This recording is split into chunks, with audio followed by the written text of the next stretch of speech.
Okay, again, good day. Meron po tayong tanggap ngayon na washing machine. Kung nakikita po ninyo, yan po ay bagong-bago pa. Ang brand po niyan ay Hanabishi. So, ang sabi ni customer dito, ayaw daw umikot. Pero hindi niya nabanggit kung alin part dito yung ayaw umikot, kung yung dryer po or yung washing machine. Yung washing niya, yung wash niya. So, ayan. Tinester ko yung plug, tinignan ko kung okay yung winding ng motor. So ang una kong tinesting dito ay yung dryer kasi ito ay direct couple. So ayan, dahil transparent naman yung takip niya, kung nakikita po ninyo, umiikot naman po yung ating dryer. Then yung ating wash. So ayan, yung washer po natin ang ayaw umikot. So syempre, ang gagawin natin dito, bubuksan na natin. Titignan natin yung dahilan kung bakit ayaw niyang umikot. So ayan, kung nakikita nyo, meron lang yung tornilyo dyan sa likod na tatlo. Mabubuksan mo na yung likod. So yung mga ganitong sira, ang madalas kong tinitingnan dito ay yung yan, yung sa may pulley niya. Kasi wala siyang gearbox eh. Direct pulley po siya. So yung motor at yung kanyang pulley ay hindi naman stack up. So ang pupuntahan natin dito ngayon na susunod ay yung kanyang capacitor. Dahil na tester naman natin siya kanina na okay naman yung kanyang motor. So dito naman tayo pupunta ngayon sa capacitor. So yan, kung nakikita po ninyo, napakaraming kulay po ng wire. Di po natin alam kung alin dyan yung sa washing. Pero sa mga diskarte na ganyan, dyan sa capacitor, minsan may nakasulat dyan kung ano yung kulay na para doon sa ating washing. Madalas naman naka-indicate naman yan doon sa ating capacitor. Ngayon, kung wala pong nakasulat na ganon, ang gagawin po ninyo, babaybayin nyo po yung tatlong wire na galing sa motor na papunta rin sa linya ng capacitor. Yan.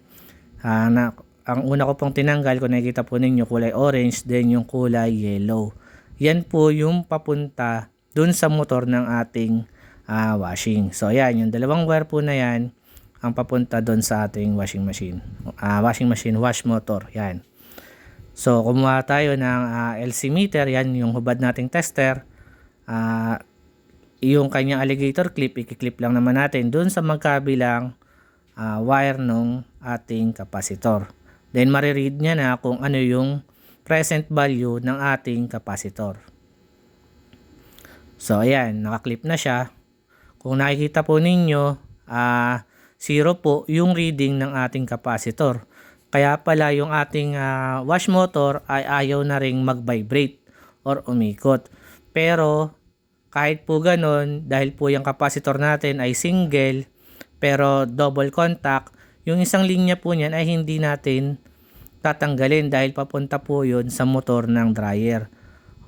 Dahil okay naman po yung dryer natin, ibig sabihin okay pa yung sa capacitor niya.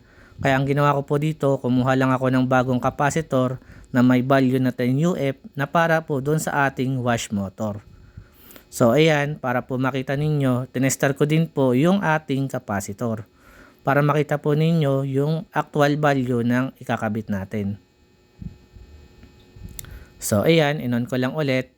Ang lumabas po na reading sa kanya ay 9.33 microfarad or 9.33 UF. So, dahil may tolerance po siya na plus minus 5%, pwede pong tumaas or bumaba yung value ng ating capacitor. So, sa pagkakabit naman yan, kahit naman magkapalit yung wire, ay wala naman pong problema. Basta maikabit lang natin ng maayos, tapos i-tape natin. Pero dahil yung ating panglock ay okay pa naman, yan, ibinalik ko lang siya ulit. Gagamitan lang natin siya ng long nose o kaya ng crimper. Or kung may plies po, okay lang din naman. Basta i-crimp mo lang siya ng maayos. So kung nakikita nyo yung wiring niya, napakagulo. Kasi yan din yung ginawa ng manufacturing, hindi na siya na-harness ng maayos. So, ayan, pwede na natin siyang testingin dahil nakikabit na natin yung ating starting capacitor. Yan po, kung nakikita po ninyo, dahil transparent naman yung takip. Ayan, umiikot na po siya. Ibig sabihin, yung capacitor lang po talaga yung kanyang sira. Minsan po kasi, nagkakaroon talaga ng mga factory defect yung mga ganong capacitor kasi, syempre, bago yan mabili sa market, ay nai-stock po talaga. So, yung minsan, pagka binili natin, yung value ng capacitor sa sobrang stock niya, bumababa na din po. So, ayan, ang ginawa ko dyan, inayos ko lang ng maayos yung wire. Pinagsama-sama ko yung mga dugtungan niya. Then, yung dati natin ginagawa, syempre, kailangan ipa-plastic natin para hindi po mababasa yung mga dugtungan niya.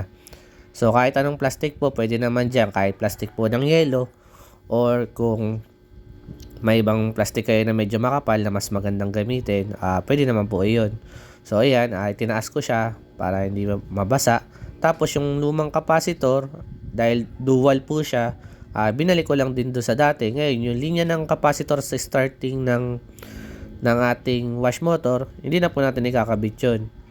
Tapos, yan, kinabit ko na. So, yung dahilan po kung ba't hindi natin tinanggal yung capacitor nating luma, dahil yung isa pong side nun ay para po sa dryer.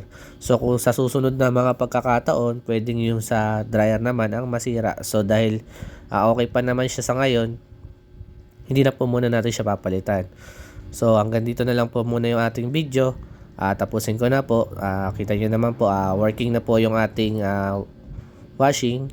Working na po yung wash part niya. Then, yung sa dryer ay okay din naman. Salamat po sa inyong panonood. Sana po ay may natutunan kayo. At sana rin po ay huwag nyo pong kalimutan mag-like, share, and subscribe. Salamat po. Thanks for watching. Please don't forget to like, comment,